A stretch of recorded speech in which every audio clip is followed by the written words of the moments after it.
আল্লাহর শক্তির লগে কোনো মোকাবেলা হয় না, কোনো তুলনা হয় না। একটা মাথার চুল বানাইতো কারোর ভপর সাধ্য নাই, একটা পিঁপড়ার এক্সট্রা ঠ্যাং বানাইতো দুনিয়ার কোনো বেটার শক্তি নাই। আজকের যে জালিম বেনিয়ামিন নেতানিয়াহু লানাতুল্লাহি ওয়াল মালাইকাতি ওয়ান নাসি আজমাইন আলাইহি ইলা ইয়াউমিল কিয়ামা, জোরে কই না আমিন। এই যে লক্ষ লক্ষ মানুষ মরডা, হাজার হাজার মানুষ মরিয়া হারছই, কোনো একটা মানুষ তো দূরের হতারে একটা পিঁপড়ার একটা ঠ্যাং কেউ বানাইতে পারতো না।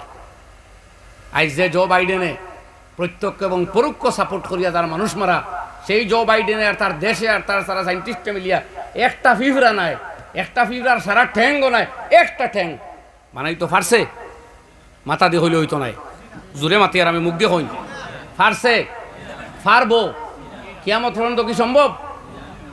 তো হেন নাম আল্লাহ আর আমরার নাম বন্ধা হইন। আল্লাহু আকবার। কোরআনে করিমের ভিতরে